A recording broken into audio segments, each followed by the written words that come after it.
not against rap. We're not against rappers. But we are against those thugs who disgrace our community, our women, who disgrace our culture, and who have absolutely nothing of redemptive value to offer except the legacy of violence and sexual assault and foul language. What up, YouTube family? This is a Sticky Situation TV presents. On this video, I wanted to do something a little different. I wanted to talk about a story that a lot of people don't know about. No one's ever made a video about this on YouTube, so I wanted to be the first to do it. This happened years ago in the 90s.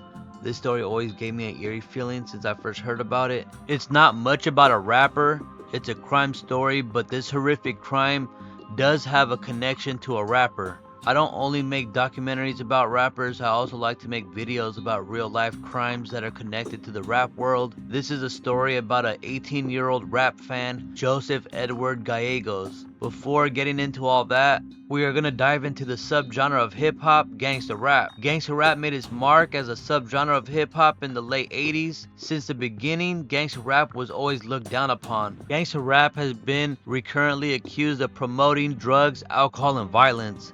The explicit nature of gangsta rap's lyrics has made it heavily controversial. There is also debate about the causation between gangsta rap and violent behavior. It is believed by researchers that young people who listen to rap and hip-hop are most likely to abuse drugs, alcohol, and commit violent acts. Critics of gangsta rap hold that it glorifies and encourages criminal behavior. Critics often point to violent lyrics in rap songs as evidence of moral decline and criminal behavior. Historically, rap has faced scapegoating and stereotypes. From rap in the 80s to drill rap today, critics have constantly targeted the genre. Gangsta rap's popularity grew in all throughout the world, even in the suburbs of America. Teenagers from the suburbs grew an infatuation with gangsta rap, trying to identify as a bad boy rebel persona. Rap is the dominant favorite among African American males, is a big favorite among young white suburban males. This subgenre of hip hop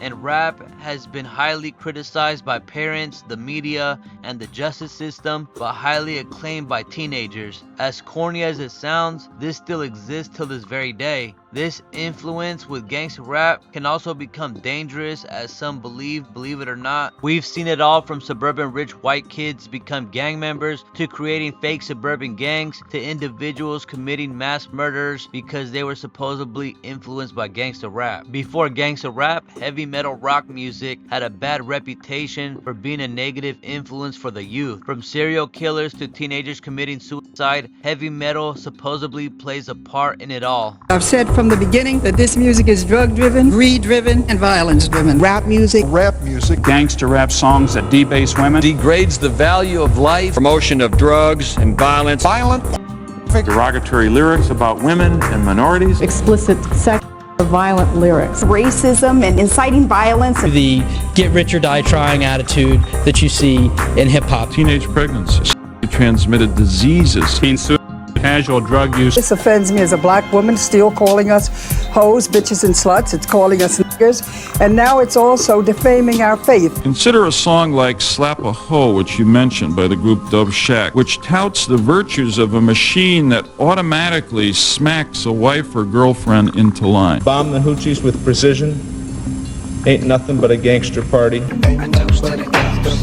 Now don't write a thank you for the Christmas presents. They're walking on their pants with their cap on backwards, listening to Enema Man and Snoopy Poop Dog. Rapper Ice-T. Ice-T. A rap artist, Ice-T. Making money off a record that is suggesting it's okay to kill cops, and that is wrong. Legendary rap group NWA released their debut studio album Straight Outta Compton in 1988. This was the birth of gangsta rap in the music industry. NWA would change the sound of rap forever and influence so many rap legends in the golden age of rap in the 1990s. Northern California rap has become the hottest underground rap hub in the world. Sacramento rap has its own unique sound and style. So much talent was coming out of Sacramento underground scene in the 1990s, such as Sibo, Marvelous, X-Rated, Looney Coleon, Homicide, Brotha Lynch Hung, and many more. Brotha Lynch Hung was born January 10th, 1969, real name Kevin Mann. Brotha Lynch Hung started rapping at age 13, and by age 16 years old, he was repping the 24th Street Garden Block Crip gang after being shot trying to break up a fight at a party. Later, he would participate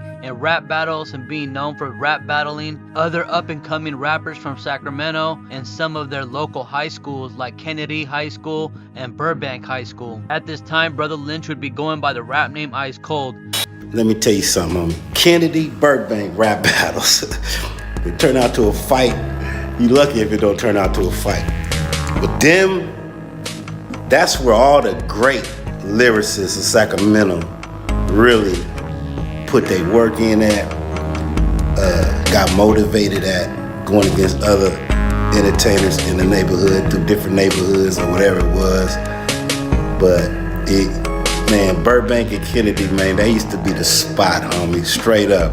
Rap battles, terrorizing them guys. In the late 1980s, the major label Geffen Records wanted to sign Brotha Lynch while he was still going by the Ice Cold name after watching him perform, but he wasn't feeling how the label was trying to build him up to be this Fresh Prince type pop rapper. So Brotha Lynch calls the man who was about to sign him and lets him know that he doesn't want to be the next Fresh Prince. Brotha Lynch didn't want to be controlled. He wanted to do his own hardcore style of rap, but Geffen Records wasn't liking the idea and passed on signing Brotha Lynch. Shout out to Brotha Lynch for keeping it real, not signing to a label that wouldn't let him be himself. Later in 1993, after changing his rap name to Brotha Lynch Hung, he signed to Black Market Records and released his debut EP album 24 Deep. This album was the beginning of it all, with Lynch's rip gut cannibalistic raps being heard all over the world. This hit the rap scene hard, with talk of gang violence, speaking to the devil,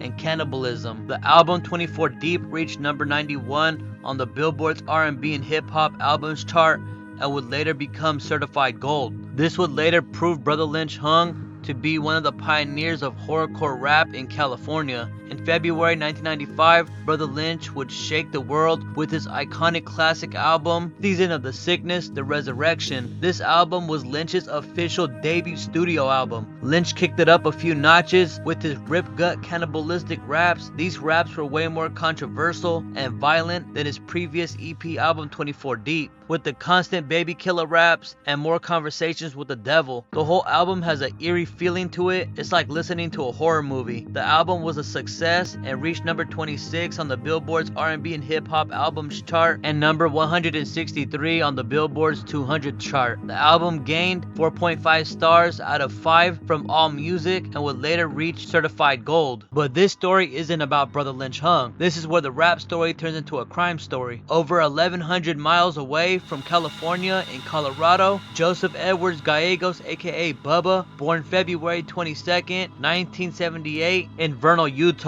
Joseph was a troubled teenager that had a hard life. Joseph Gallegos began his criminal record at age 13 years old. Joseph Gallegos was recently paroled in early September 1996 after serving part of a 2-year sentence for beating a man. After being released, Joseph was living in a halfway house with 3 roommates. Joseph's friend Jeb Bryant helped Joseph win early release from his halfway house despite the teen's long criminal record. Jeb Bryant also ran the halfway house for juvenile delinquents and introduced Joseph to his 3 roommates and helped Joseph find work as a laborer. With Jeb Bryant's approval, the 3 roommates, Joshua Turville, Stephen David Bates, and John Anthony Lara III, who were all 20 years old at the time, all worked construction and took Joseph into their home until he could find permanent housing. But after living with them for about a week, Joseph grew despondent over a failed relationship with Haiti Hawker, a student from University of Northern Colorado. Sometime in August 1996, Joseph's girlfriend Haiti Hawker broke up with him over ongoing issues with Joseph being possessive and verbally abusive. Joseph had mental health issues since a child, so after the breakup, he became severely depressed. He began using crystal meth regularly. Around this time, all he would do was get high off crystal meth in his room while playing the Brotha Lynch album Season of the Sickness back to back. All of this was taking a toll on him. On one Monday night,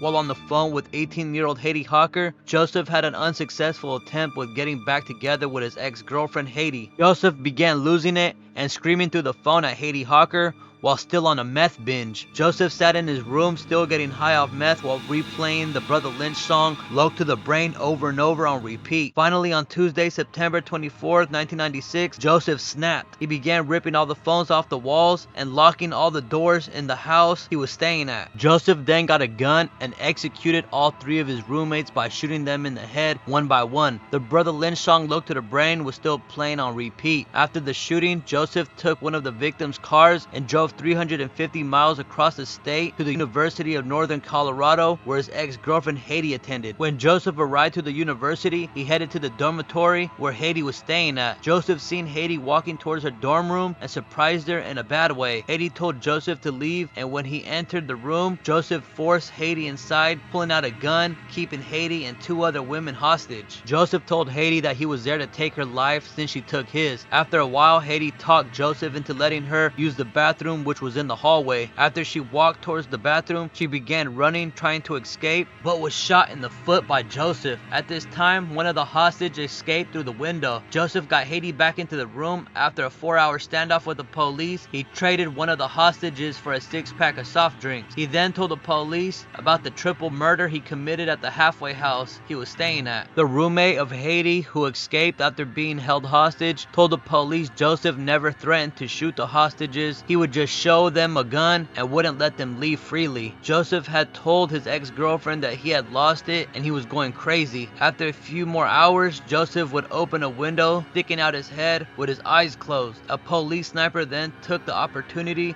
to take out Joseph by shooting him in the neck area by his Adam's apple. Joseph fell back and shot his 9mm pistol towards the door without striking anyone. He was taken to the hospital where he would succumb to his injuries 28 minutes after. Instantly, the media would blame Brotha Lynch Hung and drugs being the motive for these killings. It was all over the news that Joseph allowed drugs and rap music to dement him for a few hours by getting high off meth and repeatedly listening to the Brotha Lynch song Loc to the Brain off the album Season of the Sickness. Rapper Brotha Lynch Hung spoke about this incident on a Vlad TV interview. Brotha Lynch Hung added that the shooter Joseph Gallegos had the Brotha Lynch album Season of the Sickness taped to his chest while committing these shootings and murders, which I believe is just a rumor because it wasn't mentioned at all on anything I researched. At what point your music was blamed for a man killing his friends and getting into a shootout with police?